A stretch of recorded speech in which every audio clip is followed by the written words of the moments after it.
So முடியல மக்களே, முடியல. எவ்வளோ கஷ்டம் வந்துட்டுருக்கு மக்களே. பெருசாக ஒரு ஸ்கேம் போயிட்டுருக்கு மக்களே. அதனால வீடியோ பண்ண நினச்சா அந்த ஸ்கேம் பற்றி உங்களுக்கு சொல்லணும் கண்டிப்பாக.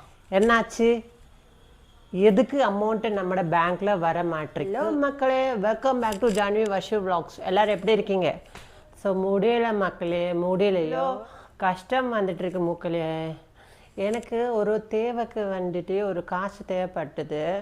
அதனால நான் என்ன பண்ணிட்டேன், பிஎஃப்ல அப்ளை பண்ணலான்னு நினச்சேன். ஆனால் அங்கே பார்க்கும்போது ரொம்ப பெருசாக ஒரு ஸ்கேம் போயிட்டுருக்கு மக்களே. அதனால வீடியோ பண்ண நினச்சா அந்த ஸ்கேம் பற்றி உங்களுக்கு சொல்லணும் கண்டிப்பாக. என்னாச்சு, எதுக்கு அமௌண்ட்டு நம்மளோட பேங்க்கில் வர மாட்டிருக்கு? இப்போ ஃபார் எக்ஸாம்பிள் பிஎஃப் ஓப்பன் பண்ணும்போது உங்களுக்கு சப்மிட்டட் அப்படி காமிக்கிச்சா பரவாயில்லை, ஸோ இன்னும் ப்ராசஸில் இருக்குது அப்படின்னு நினைக்கல. ஆனால் அங்கே ஃபைனல் அப்ரூவ்டு அப்படி காமிக்குது நம்மளோட பிஎஃப் போர்ட்டலில். ஆனால் அந்த அமௌண்ட்டு ஜென்ரலி நமக்கு 3 days கிரெடிட் ஆகும். ஆனால் இந்த தடவை நமக்கு 10 நாள் ஆயிடுச்சு. என்னோட சப்ஸ்கிரைப் சொல்லிட்டு ஒரே சப்ஸ்கிரைபர் 20 days ஆயிடுச்சு மக்களே. அவருக்கு பார்க்கும்போது தெரிஞ்சுட்டு என்ன தெரியுமா, இவர் புதுசாக ஒரு சாஃப்ட்வேர்டு அப்புறம் எல்லாம் ப்ராசஸை அப்கிரேடேஷன் பண்ணியிருக்காங்க. அது பிஎஃப்ஓ 3.0 அப்படி சொல்லிட்டு இருக்கு இல்லையா, நியூஸில் எல்லாம் வந்துட்டுருக்கு. ஸோ அதில் என்னாச்சு, இவர் யூபி ஆப்ஷன் கொடுத்தாச்சு. ஸோ ஃபஸ்ட்டு 2 weeks அது சும்மா ப்ராக்டிஸ்க்கு வந்துட்டு அவர் விட்டுட்டாங்க. ஆனால் என்னாச்சு, நார்த் இந்தியாவில் சில இடங்களில் அவர் ஸ்வைப் பண்ணும்போது யூபிஐயில் அமௌண்ட் வருது, ஆனால் பிஎஃப் பாஸ்புக் இருக்கு இல்லையா, அதுலேருந்து டிடெக்ட் ஆக மாட்டேருக்கு. ஸோ இவர் என்ன இந்த லூப் ஹோல்னு கண்டுபிடிச்சாங்க அந்த நார்த் இந்தியன்ஸு. அவர் என்ன பண்ணிட்டாங்க, 10,000 20,000 அப்படியே விட்ரா பண்ணிகிட்டே போயிட்டாங்க. இது பிஎஃப்க்கு கிடைச்சிச்சு. அப்போ அவர் என்ன பண்ணிட்டாங்க, பிஎஃப் அமௌண்ட்டே ஸ்டாப் பண்ணி வச்சுட்டாங்க. ஸோ இது ரிசால்வ் ஆகிறதுக்கு ஒரு 10 days to 20 days ஆகுமான்னு அப்படி சொல்லிட்டாங்க.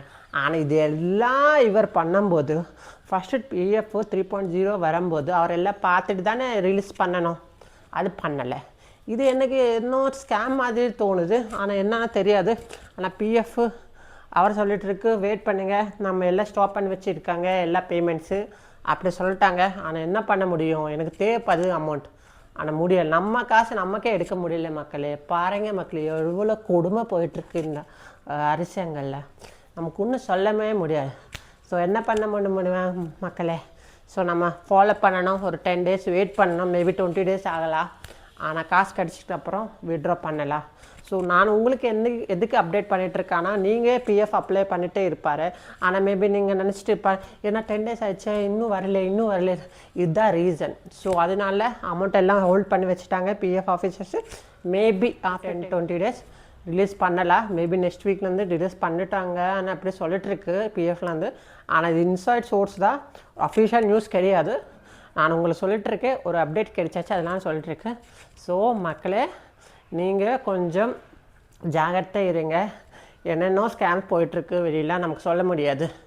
ஸோ அதுதான் ஒரு சின்ன வீடியோ இன்றைக்கி மக்களே. ஸோ 365 சேலஞ்ச் போயிட்டுருக்கு. ஸோ மறக்காமல் வீடியோ பாருங்கள், நல்ல வீடியோஸ் வரப்போகுது. உங்களுக்கு நல்லா சப்போர்ட் பண்ணுங்கள். இன்கேஸ் இது உங்களை ஃபஸ்ட்டு வீடியோ இருந்தால் நீங்கள் லைக்கு ஷேர் சப்ஸ்கிரைப் பண்ணுங்கள். நம்ம சேனல் நல்லா க்ரோ ஆகிட்டுருக்கு. உங்களை சப்போர்ட் எனக்கு ரொம்ப தேவை மக்களே. நீங்கள் சப்போர்ட் பண்ணிகிட்டே இருக்குங்க, நான் மோட்டிவேஷன் கிடைக்கும். உங்களை மோட்டிவேஷன் கிடைக்கும் போது நான் நிறைய வீடியோ பண்ண முடியும். ஸோ இப்போ கண்டிப்பாக சப்போர்ட் பண்ணுங்கள் மக்களே. ஸோ மக்களே, மறக்காமல் சப்ஸ்கிரைப் பண்ணுங்கள், லைக் பண்ணுங்கள், கமெண்ட் பண்ணுங்கள், ஷேர் பண்ணுங்கள் மக்களே. ஸோ நெக்ஸ்ட் வீக்கில் பார்க்கலாம்.